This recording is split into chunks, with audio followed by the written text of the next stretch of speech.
Shalom Bapak Ibu Saudara. Senang sekali hari ini kita sama-sama berada di Bible Study CK7 Online. Dan saya berharap kita semua dalam keadaan baik untuk kita dapat menerima firman Tuhan. Dan kita bisa menjadi pelaku-pelaku firman yang benar di hadapan Tuhan. Hari ini kita akan masuk dalam pembahasan Hagai 2. Dan sebelum kita masuk lebih lanjut, mari kita siapkan hati dan pikiran kita di hadapan Tuhan. Kiralah datang di hadapan Tuhan. Kami bawa hati dan hidup kami untuk sujud menyembah kami. Biar namamu ditinggikan melalui hidup kami. Sebab kami ini berdoa, Kau Allah yang berdaulat.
Kami butuhkan sentuhan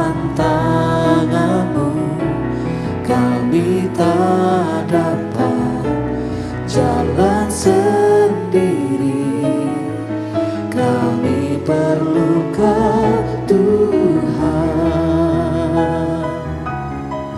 kami perlu Kau Tuhan, kami perlu Kau Tuhan, kami perlu Kau dalam hidup kami, Tuhan. Kami perlu Kau dalam hidup kami, Jaya Yesus, Hirabata, Shanarabata, Sakaralabu, Hitaralabaka,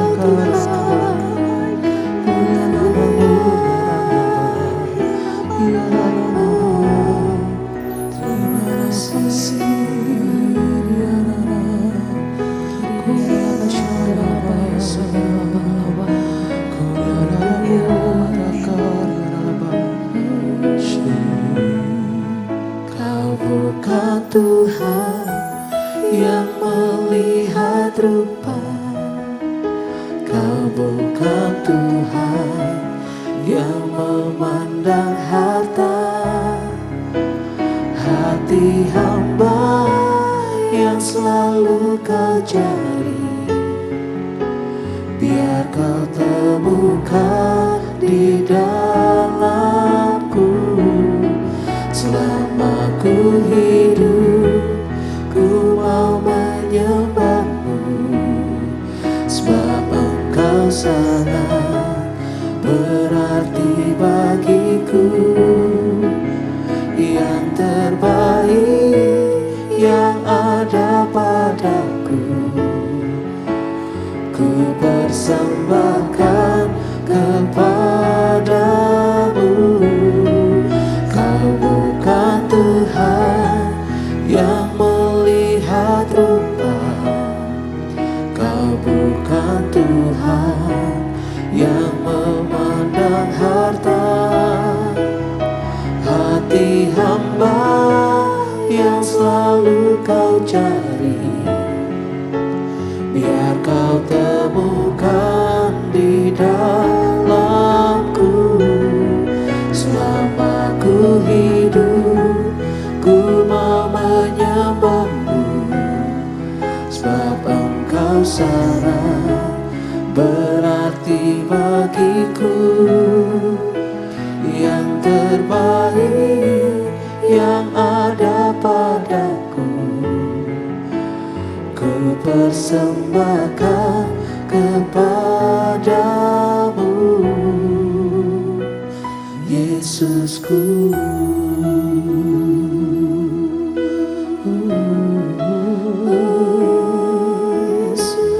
Yang terbaik bagi kami,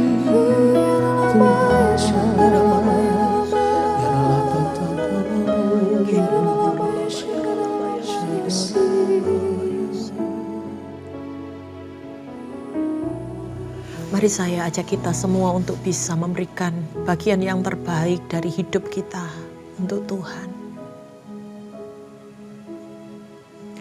Kami datang Tuhan pada hari ini di hadapan-Mu.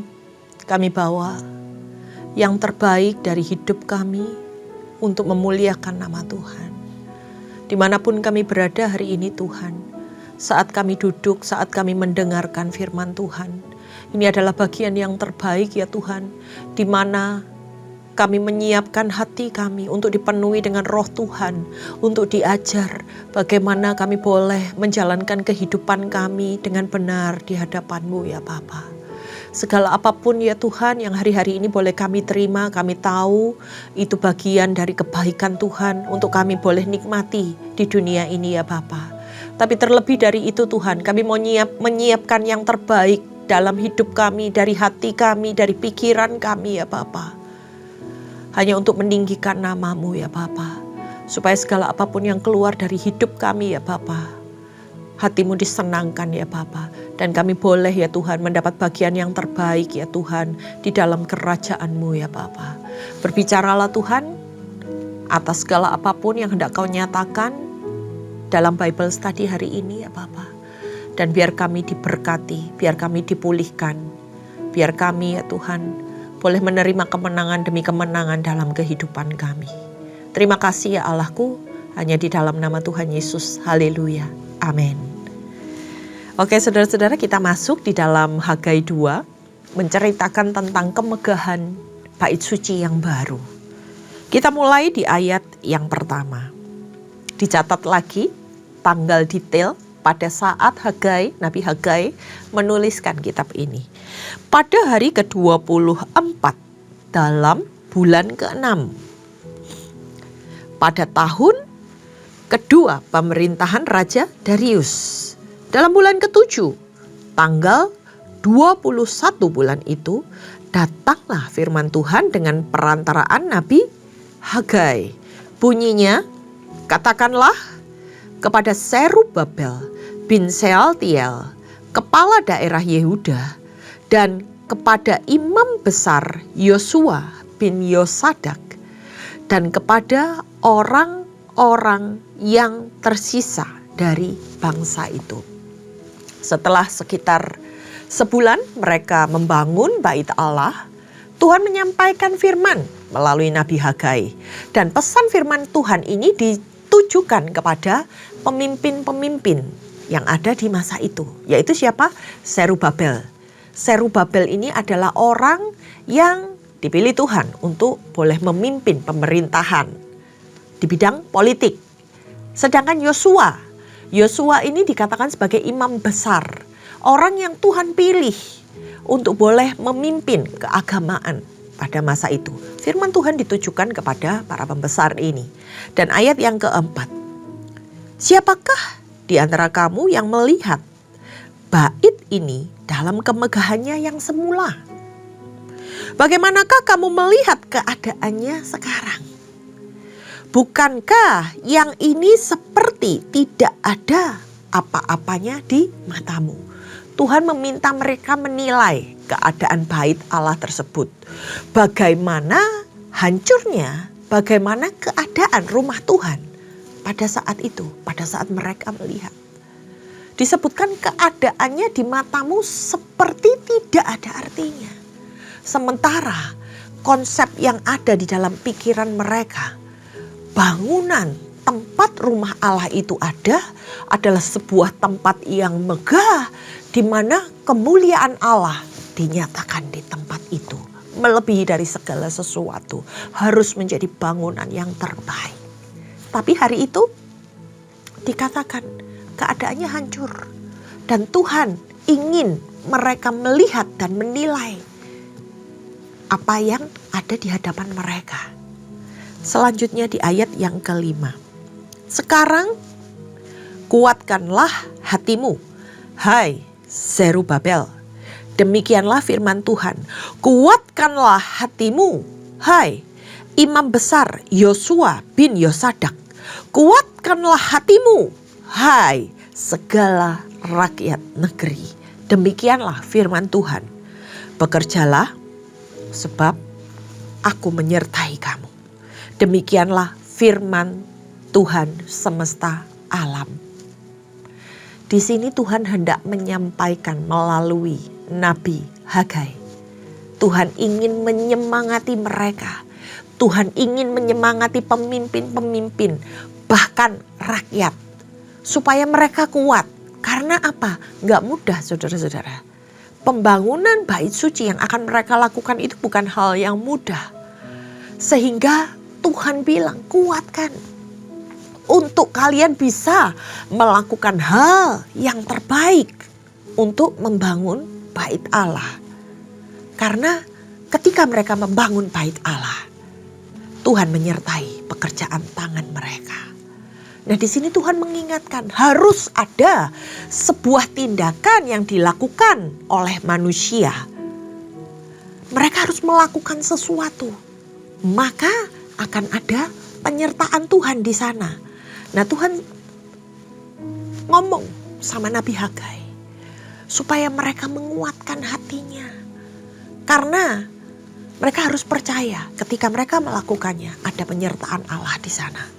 Di ayat yang ke-6.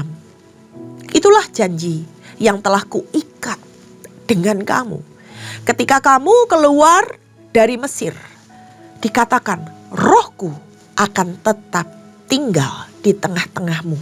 Janganlah takut. Kehadiran Allah melalui rohnya itu memampukan mereka untuk mereka boleh melakukan bagiannya. Ayat yang ke-7, sebab beginilah firman Tuhan semesta alam. Sesaat lagi aku akan mengguncangkan langit dan bumi, laut dan darat. Aku akan mengguncangkan segala bangsa sehingga barang-barang berharga milik segala bangsa itu akan datang. Aku akan memenuhi bait ini dengan kemuliaan, firman Tuhan semesta alam. Milikkulah perak dan milikkulah emas. Demikianlah firman Tuhan semesta alam. Kemegahan bait yang sekarang ini akan melebihi kemegahannya yang semula. Firman Tuhan semesta alam. Di tempat ini aku akan memberikan damai sejahtera. Demikianlah firman Tuhan semesta alam. Saudara-saudara, goncangan yang disampaikan Tuhan ini adalah merupakan sebuah lambang. Bagaimana ketika kuasa Allah dinyatakan, Tuhan sanggup menghancurkan musuh-musuhnya. Tuhan sanggup mengubah keadaan. Tuhan sanggup membalikkan keadaan. Karena Tuhan sanggup melakukan segala sesuatu. Dari ketidakberdayaan umat Tuhan pada masa itu untuk membangun bait Allah, Tuhan berjanji, Tuhan akan dengan begitu mudahnya mendatangkan berkat untuk memenuhi rumah Tuhan. Sehingga rumah Tuhan dipenuhi oleh segala kemegahannya. Mungkin mereka tidak bisa memberi dari apa yang tidak mereka miliki. Tapi Tuhan sanggup mengadakan dari apa yang Tuhan miliki. Dan kesemuanya ini adalah milik Tuhan. Tuhan bilang, milikkulah perak, milikkulah emas. Apa yang menjadi ketakutan dalam hidupmu. Karena semua yang ada di muka bumi ini kepunyaan Tuhan, saudara-saudara. Sehingga rumah Tuhan yang akan mereka bangun dikatakan akan melebihi kemegahan dari bait Allah yang sebelumnya. Mereka di situ lagi ngelihat kenyataan yang terjadi. Bait suci itu hancur.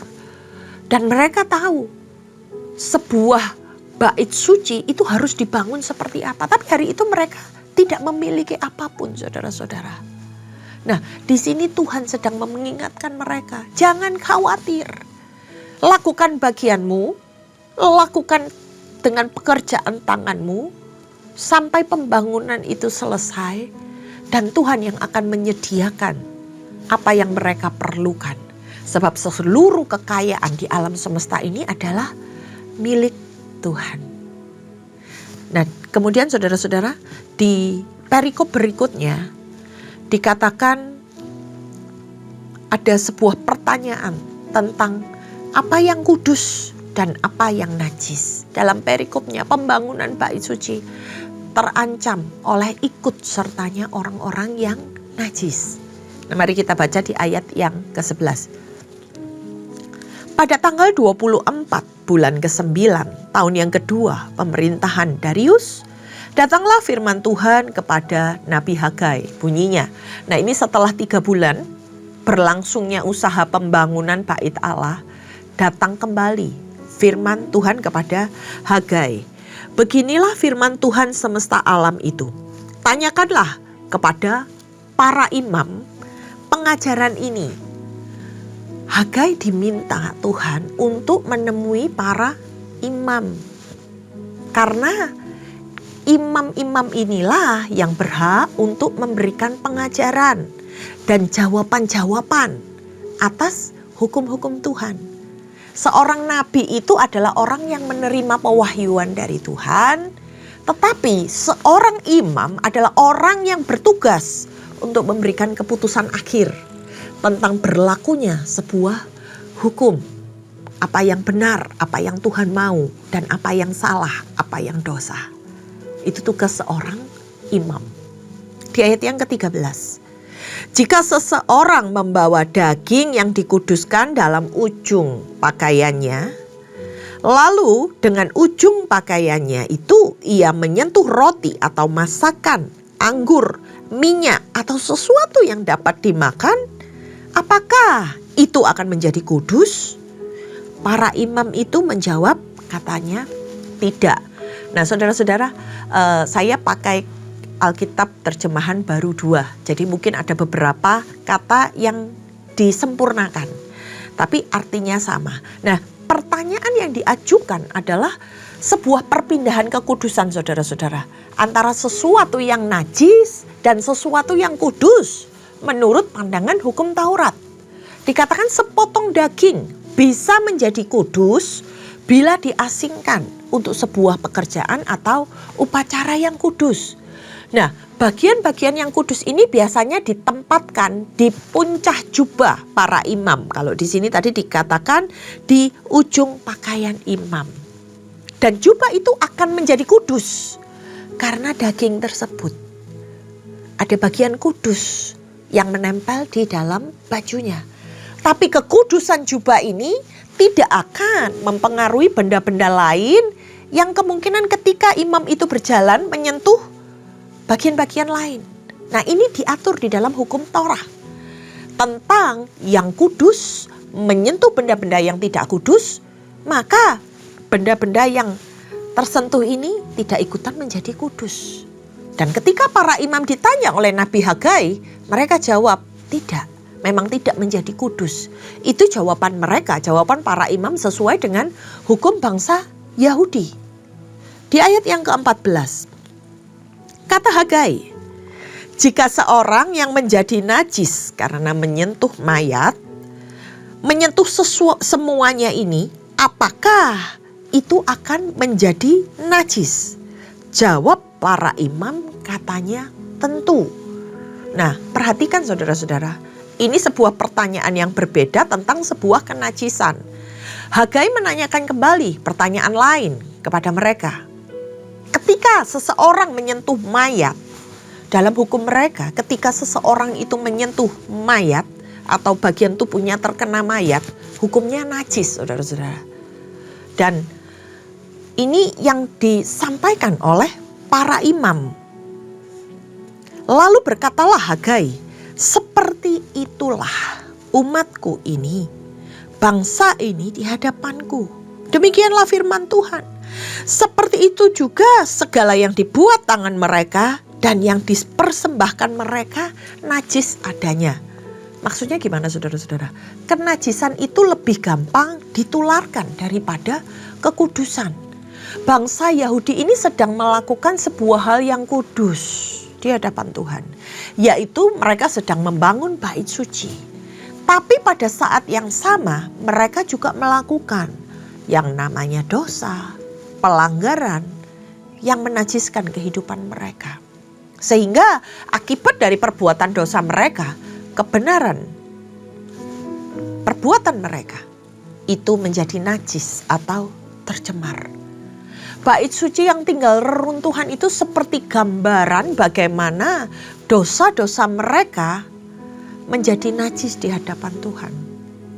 Dan untuk mengembalikan kesucian mereka, mereka harus melakukan upacara pembersihan. Apa upacara pembersihan? Itu diatur di dalam Bilangan 19 ayat 11 sampai 13 kalau saudara-saudara mau baca. Yaitu mereka harus mandi, mereka harus dibersihkan dengan air yang kudus, dan pada hari ke-7 maka mereka dikatakan mereka menjadi bersih dan mereka menjadi tahir kembali. Setelah mereka pulang dari pembuangan, keadaan mereka dinyatakan gak kudus. Nah, para penafsir juga menyampaikan, ada beberapa yang menyampaikan bahwa tentang daging yang kudus ini adalah sebagai gambaran tempat kudus, atau boleh dikatakan pembangunan bait suci kembali. Nah, dikatakan di sana umat ini dengan bangsa ini. Siapa mereka ini? Ada tafsiran yang menyebutkan mereka yang disebut dengan umat ini atau bangsa ini adalah orang-orang Samaria yang diminta untuk berpartisipasi ikut membangun bait suci pada masa itu. Nah, yang dianggap sebagai bangsa kafir oleh mereka. Ada beberapa yang mengingatkan ini dapat melemahkan, ini dapat merusak apa yang sedang mereka bangun dalam bait suci. Jadi ada macam-macam tafsiran saudara-saudara tentang bagaimana pernyataan dari Hagai tentang apa yang kudus, tentang daging, tentang bagaimana kecemaran itu terjadi ketika seseorang menyentuh mayat. Tapi juga ada yang menafsirkan bahwa dikatakan umat ini dan bangsa ini itu adalah orang-orang Yahudi sendiri, di mana mereka itu ogah-ogahan dalam membangun kembali bait suci. Dan Hagai mengibaratkan bangunan yang hancur itu sebagai mayat atau benda mati karena sudah tidak dapat hidup lagi.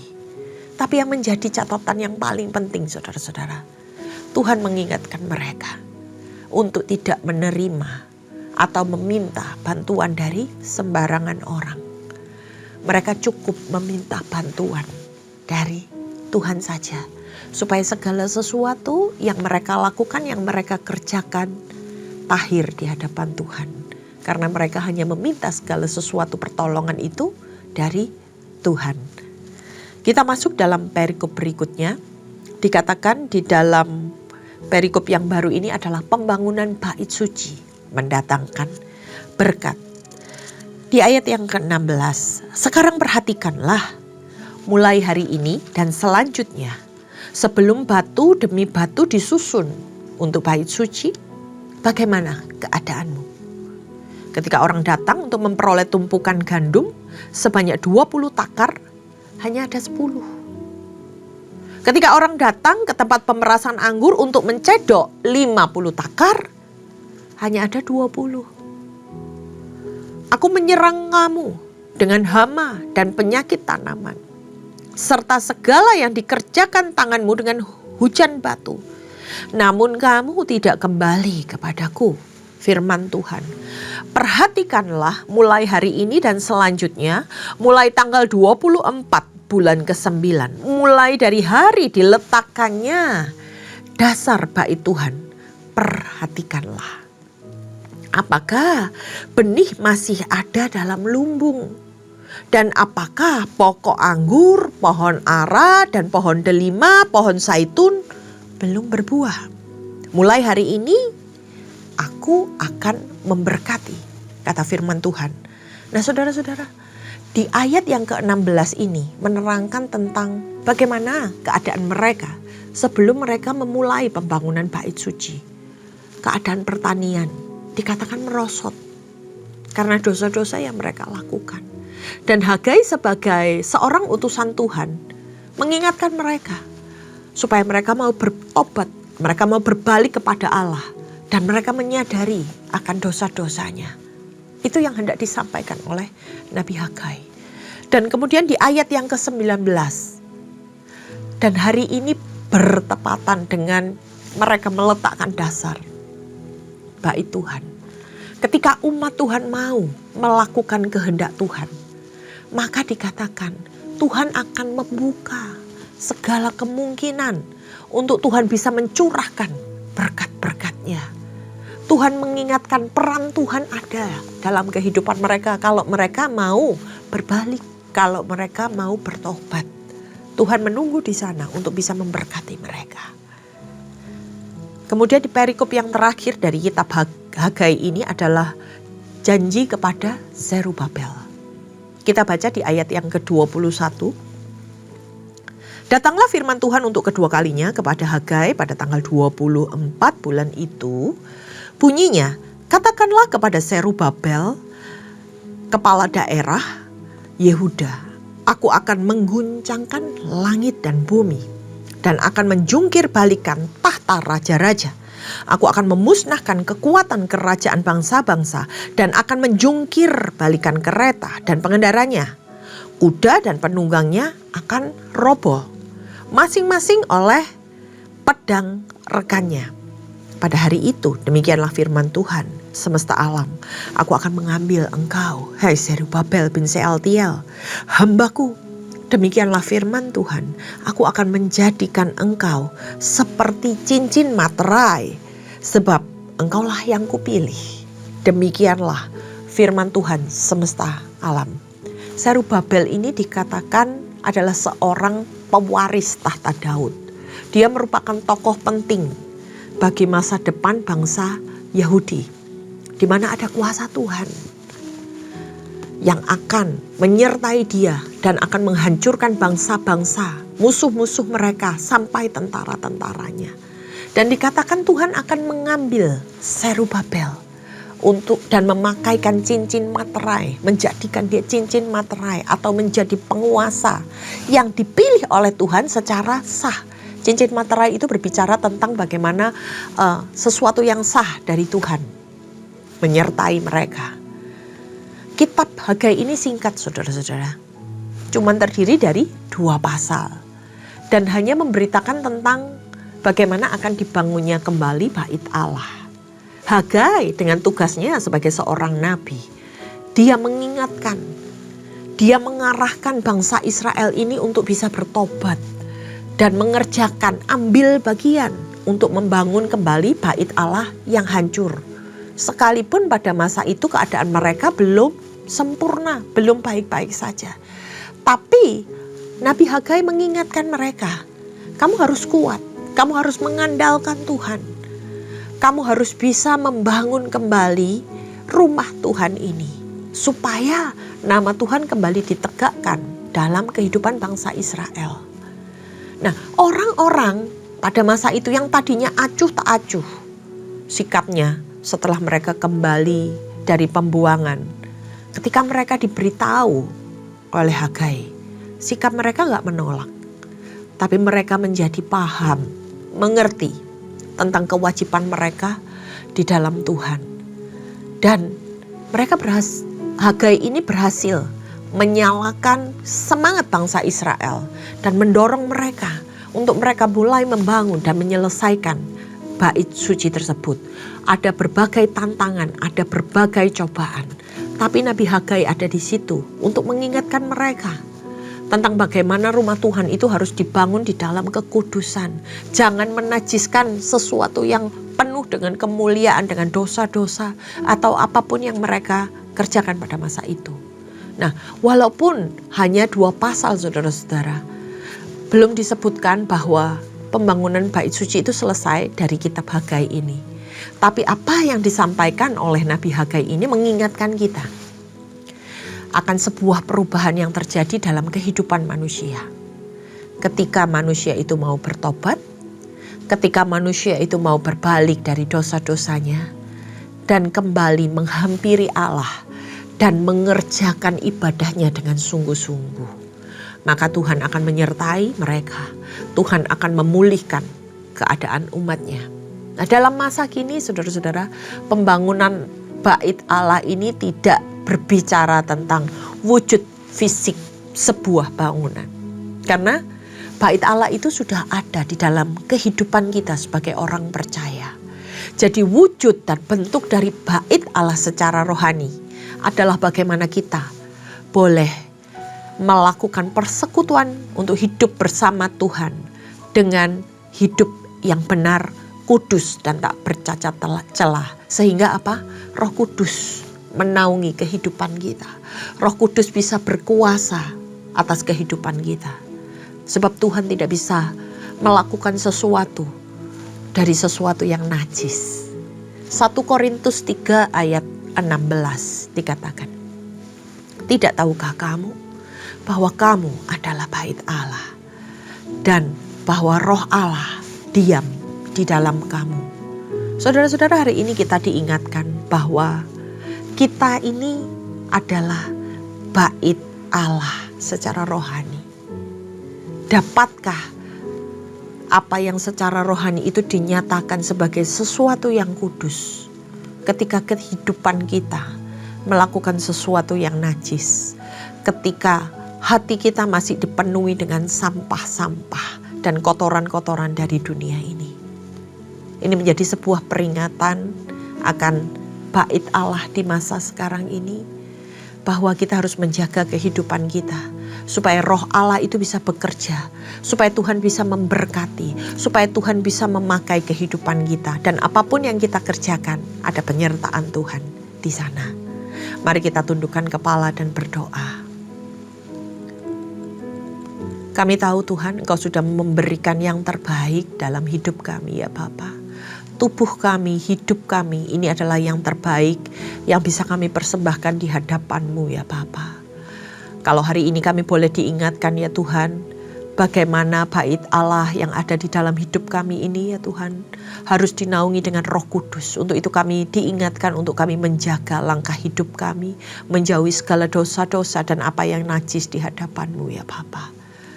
Kiranya umat-Mu ya Tuhan, kami ini ya Tuhan, boleh menjadi umat yang dengar-dengaran akan Engkau. Kami boleh melakukan apa yang menjadi bagian kami. Kami akan kuatkan hati dan hidup kami, bahwa kami bisa melewati ini semua, bahwa kami bisa membangun kehidupan kami secara rohani, karena Tuhan bekerja dalam hidup kami. Roh Kudus, berkaryalah di dalam hidup setiap kami. Ampunilah ya Tuhan segala dosa-dosa kami. Kami putuskan untuk kami mau bertobat dan berbalik kepada jalan-jalan yang benar, sehingga kami boleh disempurnakan hari lepas hari. Kami serahkan ya Tuhan seluruh kehidupan kami ini hanya di dalam nama Tuhan Yesus. Setiap yang percaya katakan amin. Terima kasih saudara-saudara, Tuhan Yesus memberkati.